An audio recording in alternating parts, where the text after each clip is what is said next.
Welcome to EPG Pathshala. We are going to discuss The Fall of the House of Usher by Edgar Allan Poe, Module 6, which is a part of the American Literature course.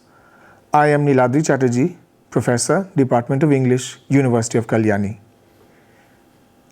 Before I go into the text as such, there is perhaps quite a bit that needs to be understood about a certain genre that we normally know as Gothic. Gothic as a genre is something that can be traced back at least to the Romantic period, which means that we can go back to late 18th century. And in the Gothic, we find various elements that were then later on transported to the US, and we find a full flowering of that in various pieces of literature, The Fall of the House of Usher being one of them. So what is the Gothic? One way of looking at it would be to relate it to the word Goth. When we think of Goth, we are basically thinking of people who are regarded as being anti-Christian. So we are looking at violent people, we are looking at terrifying people. Goth was very much a mental construction that was done by the so-called sophisticated, civilized Christian Europe.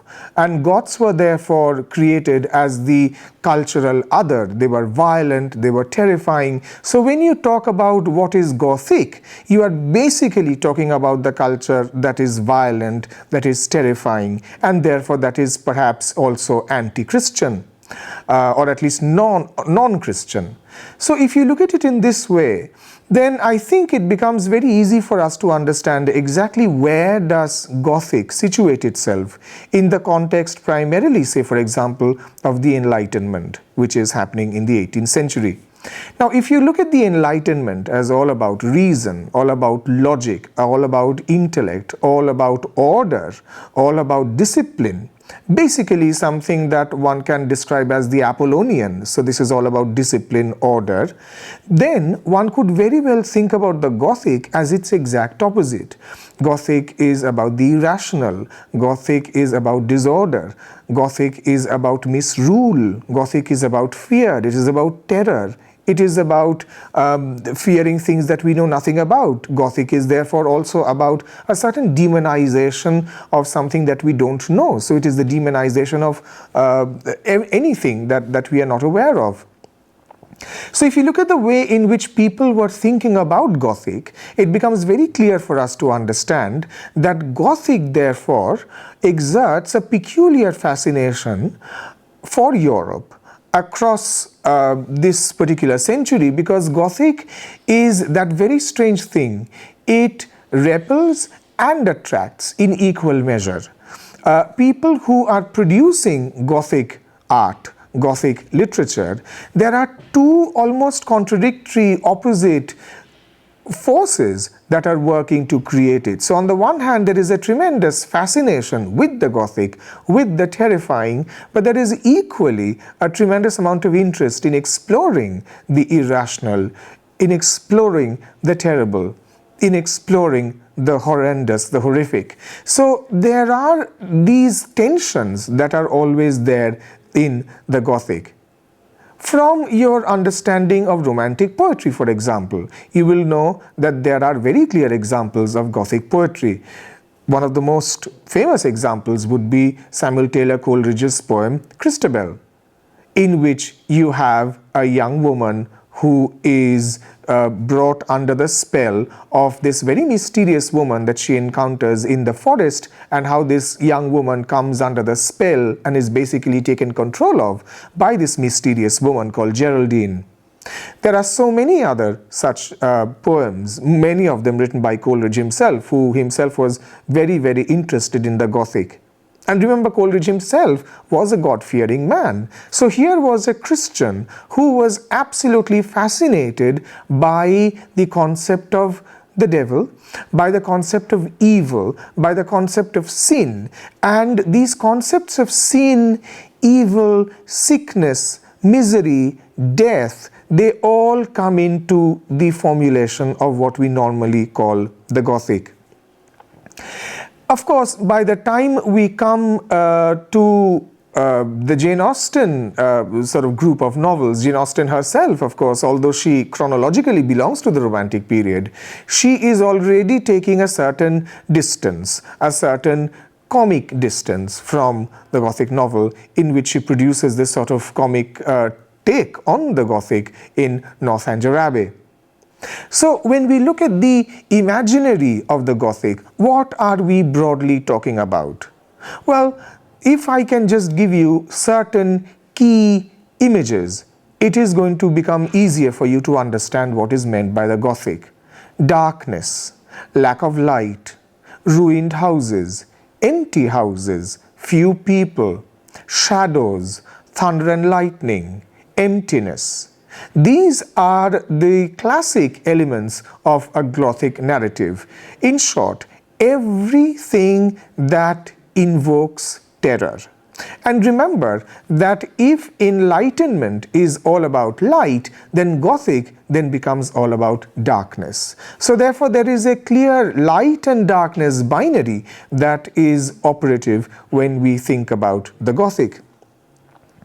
And this becomes particularly important for us to keep in mind when we are looking at American literature, because as you may have learnt from another module, there is a period in American literature, 19th century, which is also known as the Romantic period, or at least the American version of what is the Romantic period, because Romanticism reaches America about 30 years after it flowers in England.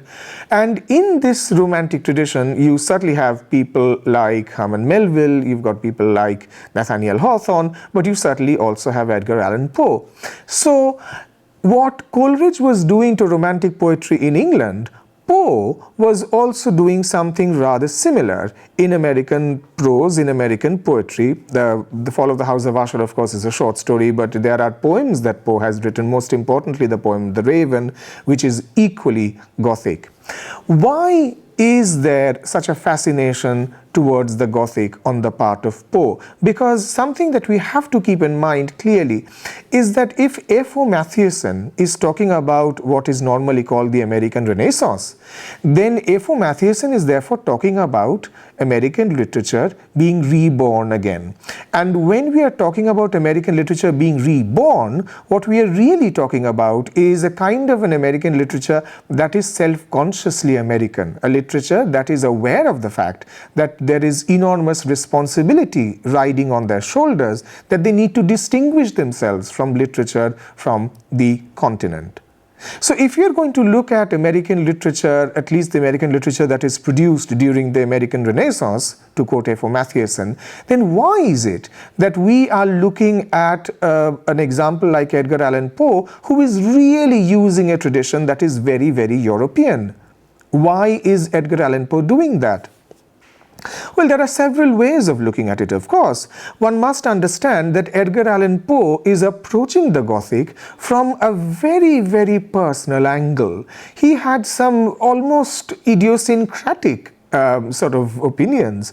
And one particular opinion that many of you may find amusing is that he felt that, and this was almost like a spiritual religious opinion, he felt that God is best manifested in sadness. I don't know where he got this opinion from, but he clearly believed that sadness was where one could see God's work best, not in happiness, not in joy, but in sadness. And he also believed that the saddest thing in the world was a beautiful woman who was dying. So look at the way in which he is actually developing this idea that the saddest thing in the world is a dying beautiful woman. So it is not a coincidence, therefore, that in many of Edgar Allan Poe's work, there are beautiful women that are dying with alarming regularity. So here you have another case of a young woman dying because we have the character of Madeline Usher, but we are going to come to that later. Now, if we actually go into the work of Edgar Allan Poe, well, Edgar Allan Poe's most famous tales are the arabesques. Now, these arabesques were written between the years of 1838 and 1844, and he used the term arabesque for the tales that were fanciful in tone but somber in meaning. And he may possibly have been thinking about the very famous 1001 Arabian Nights, because Poe's arabesques are what could be described as serious entertainments, in the sense that, on the one hand, they could be thrilling. There are motifs of murder and graves and ghosts and darkness and thunderstorm and all of that. So they are very enjoyable, they are very entertaining to read. But also, if one looks beneath the surface, one perhaps discovers meanings that lie hidden. I think this is where I will have to evoke a new discipline or a new way of looking at culture that has come into effect or is now being widely practiced. It has certainly been practiced over the last 20-30 years or so, called cultural studies. Because what cultural studies does is that it looks at popular culture that is ostensibly meant for entertainment. But what cultural studies does is to say that every single cultural artifact that is ostensibly meant for entertainment is not just simply for entertainment. There are deeper meanings in it, there are political meanings in it, there are psychological meanings in it. So therefore, something cannot be simply written off as entertainment. There are deeper levels at which these entertainments work. And if one looks at Edgar Allan Poe's tales, then one could clearly do a cultural studies reading of them, because these were popular, these were thrilling tales. Gothic was very, very popular, and these Gothic tales were also being sort of consumed by men, women. A lot of them were consumed by women because it was targeted towards the women in many, many ways, because women played very important roles in these stories. But if one goes into deeper reflections, one finds that there are perhaps deeper psychological dimensions, socio-political, socio-cultural dimensions that would perhaps also have to be identified. We now move on to our understanding of the way in which one can regard the Gothic tradition, because one must remember that there is also a sense that Gothic is also, in a very interesting way, a reflection of the Christian anxiety, as I have already told you, regarding Satan, regarding the devil, regarding sin. And so therefore, there is almost this binary that is created, whereby the Gothic becomes the Dionysian to the sort of Apollonian of enlightenment, to the Apollonian of Christianity. So that is also a very important part of the way in which the Gothic tradition works. Well, we move on now to particular aspects of Edgar Allan Poe, and we have to therefore think of the Gothic plot in which there is very often the vicious pursuit of innocence or innocence for the purposes of power, lust, money, at times singly, at others collectively, issues of identity and power, often relating to family situations of lineage or marriages, which in their turn might affect history, and which in later Gothic works often were centered in smaller numbers of characters, ultimately to operate within the consciousness of just one character.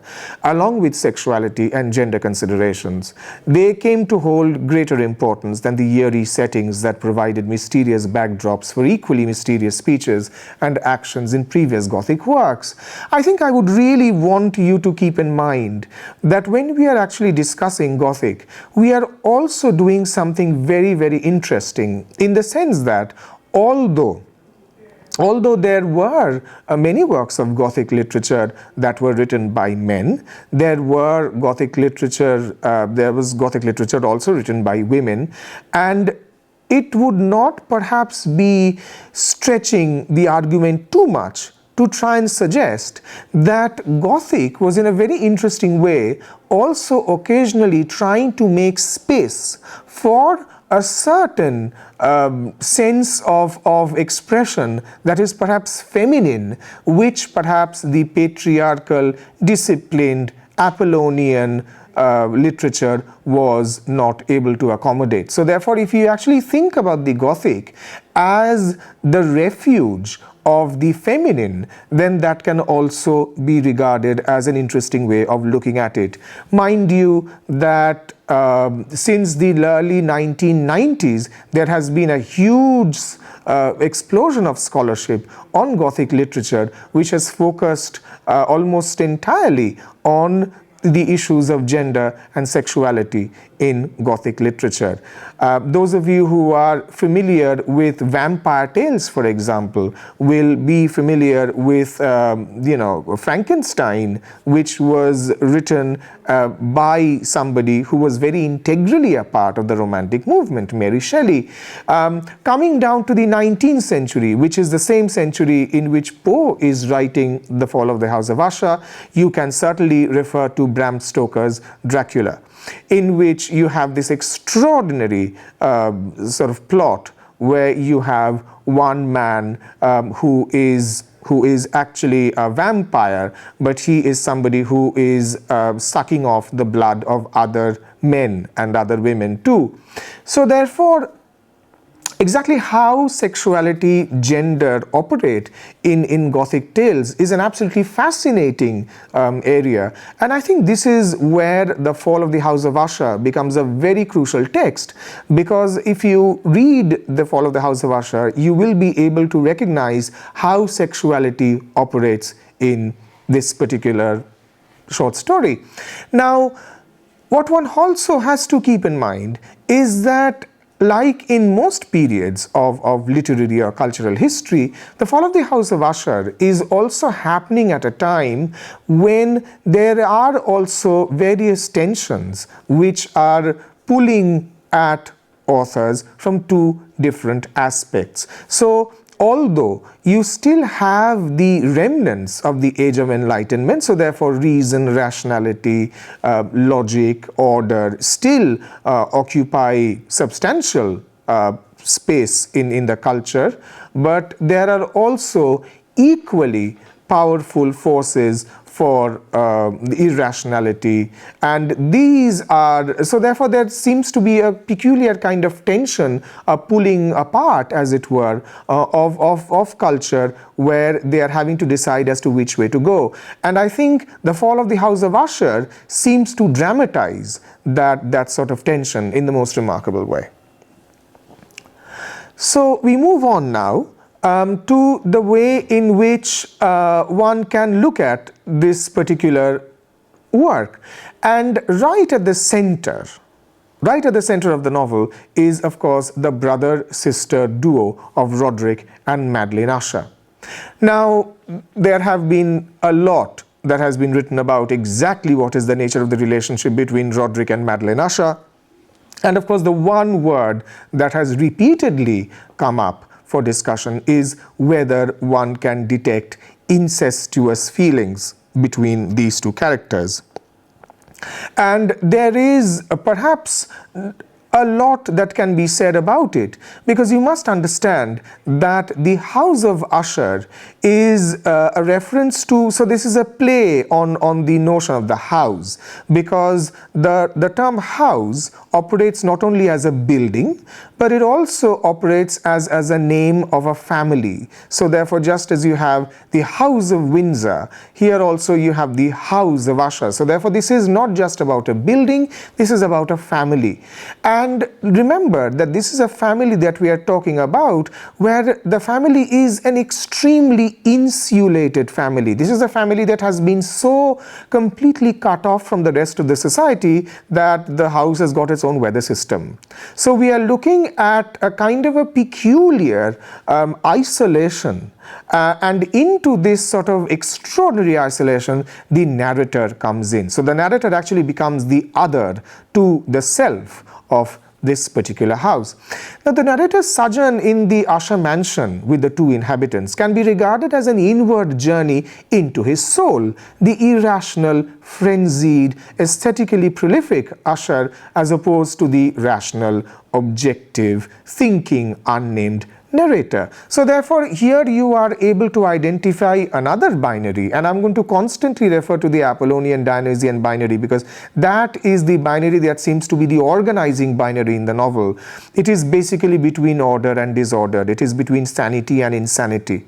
Now, every time I'm actually going to invoke the binary, please be very careful that there may come a time in the narrative where this binary is going to be interrogated as well. So just because I'm suggesting this binary does not necessarily mean that this binary is going to be sustained at the end of the narrative.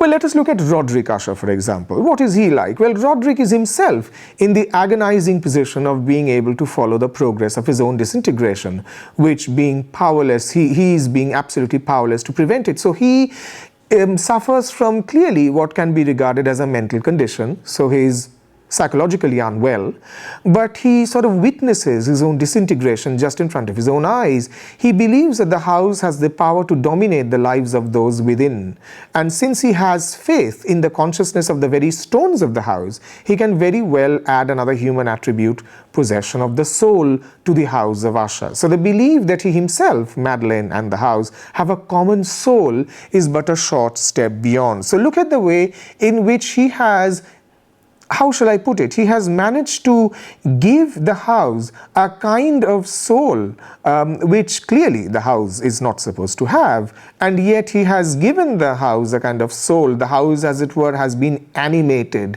and that, I think, is something that we should regard as a rather telltale sign to the emotional disintegration and the psychological disintegration of Roderick. The opposition that I would want you to also focus on is the opposition between the physical disease of Madeleine and the mental sickness of Roderick. Now, this is a rather interesting binary because if you look at the way in which patriarchy normally functions, according to patriarchy, men have the mind and women have the body. So therefore, the most precious part of a man's identity is his intellect, and the most precious part of a woman's identity is her body. And in a very interesting way, this is something that Edgar Allan Poe, consciously or unconsciously, seems to be contributing to, because in this case, Madeleine is physically unwell, Roderick is mentally unwell. So there is a clear mapping of the way in which supposedly the best parts of these two characters, the best parts in the eyes of patriarchy, of course, the best parts of these two characters are being gradually destroyed in the front of the reader's eyes. And this also would lead us to think that we find that the actions of the latter, that is to say Roderick's, reveal an inner fight against this particular illness. So in this sense, the letter that he sends to the narrator can be interpreted as his last resource to overcome his condition. In comparison, Madeleine's attitude seems one of submission and surrender to the sickness that affects her.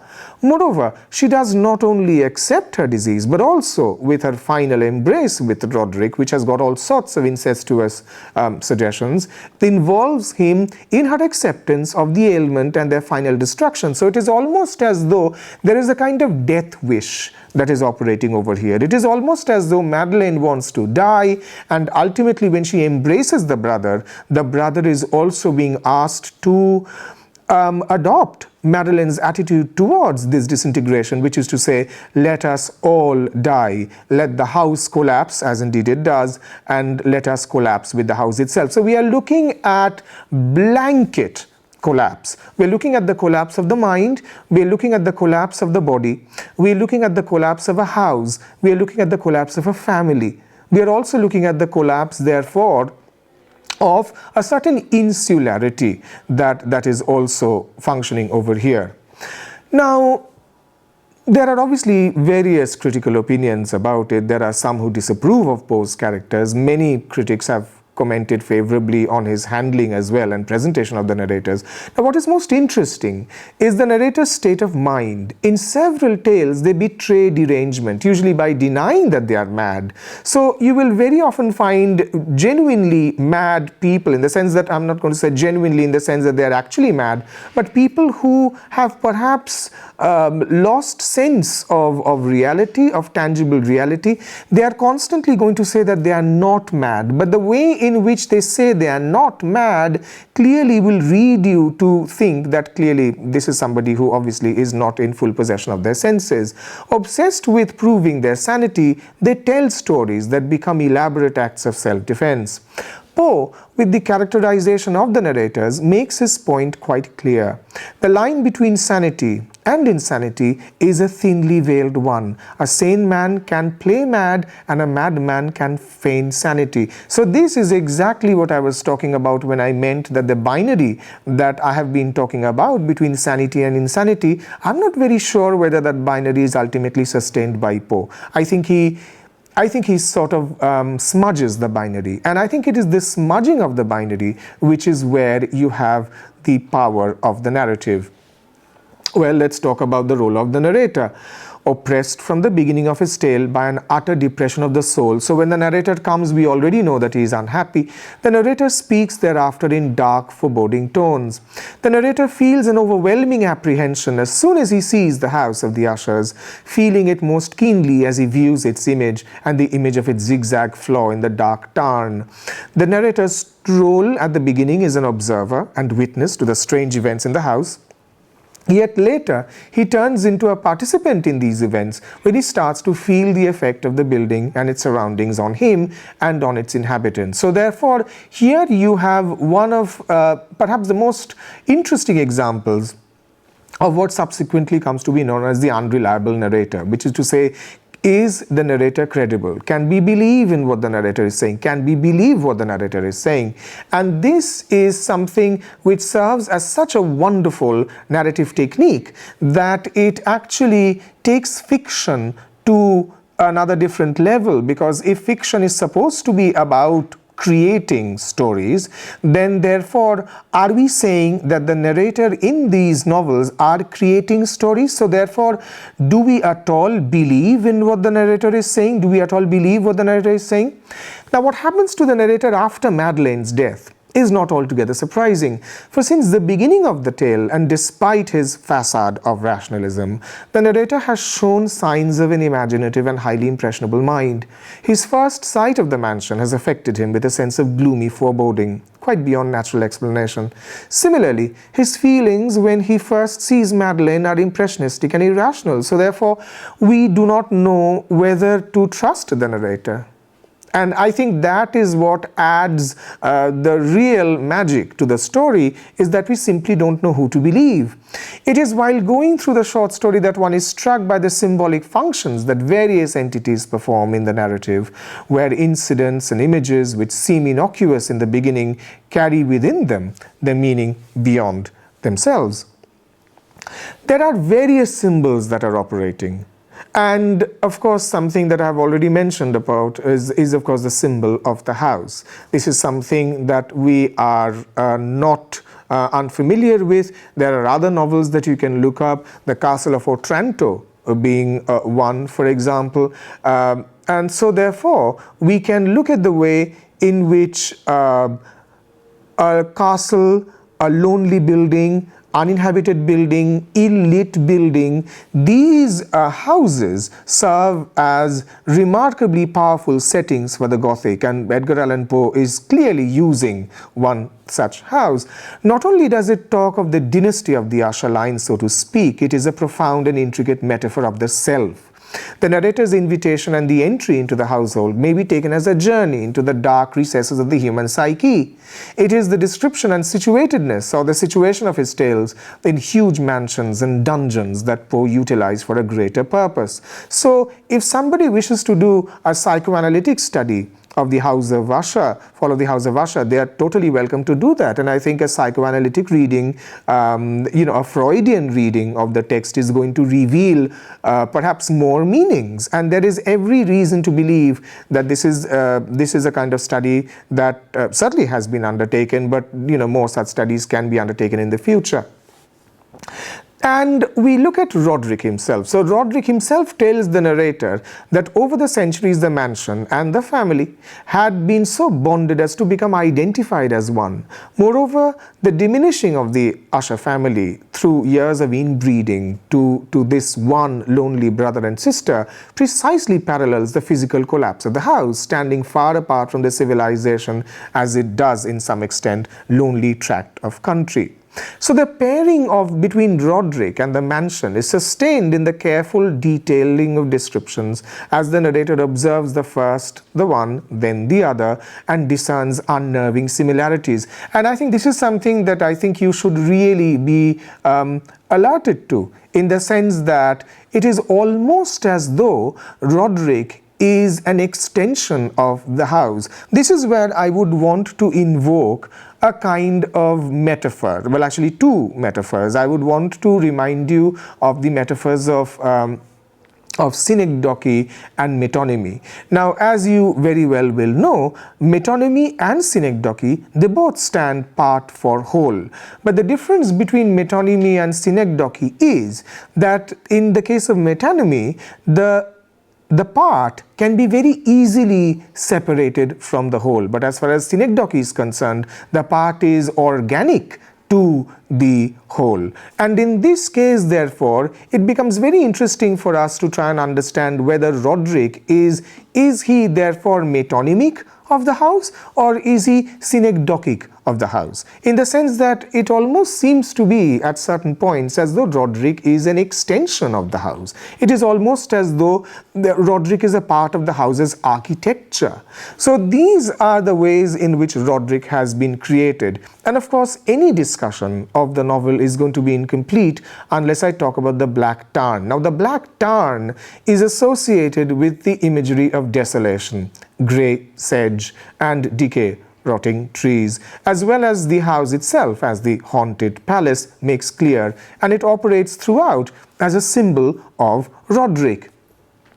An emblematic statement of the relationship between the house man symbol and the tarn is made when the narrator sees them joined together by a crack in the structure of the mansion, the crack representing the imminent collapse of Roderick's ruined personality.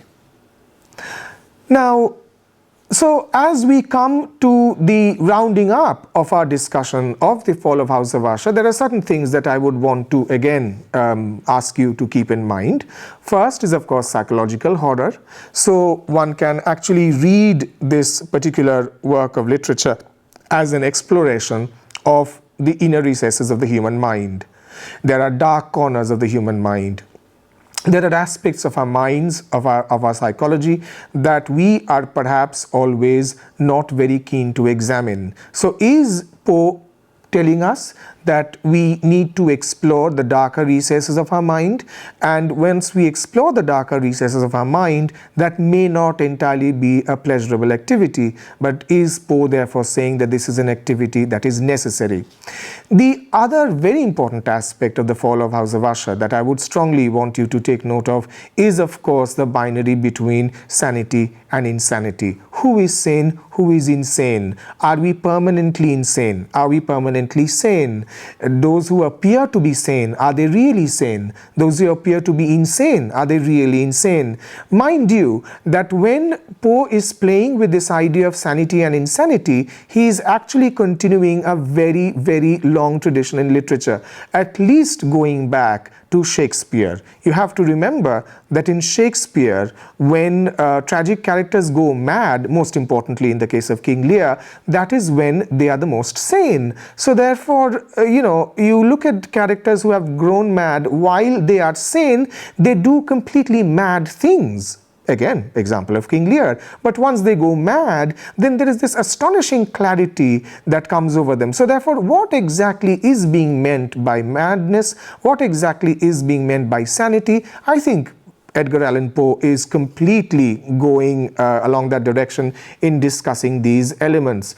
Definitely, we need to pay attention to the supernatural element, the Gothic, which I have also talked about, and of course, the untrustworthiness of the narrative voice. Can we believe the narrator? Because once we actually talk about the way in which we can't rely on the narrator, then I think it almost becomes metafictional fiction about fiction, in the sense that if we are going to say that fiction is about lying, and then we have a narrator in the fiction who is then lying, so therefore there are two levels of lying. And I think this sort of, hypermendacity, if you want to use that term, what this hypermendacity does is that it reinforces the notion that ultimately literature is a very carefully constructed fable in which, the line between reality and unreality is also very, very smudged. I would simply want to conclude this particular discussion by saying that the house comes to life only to collapse and die. But for Poe, the paradox works both ways. So the fall of the house gives rise to the story which lives off paradox and other uncanny verbal structures. Thank you.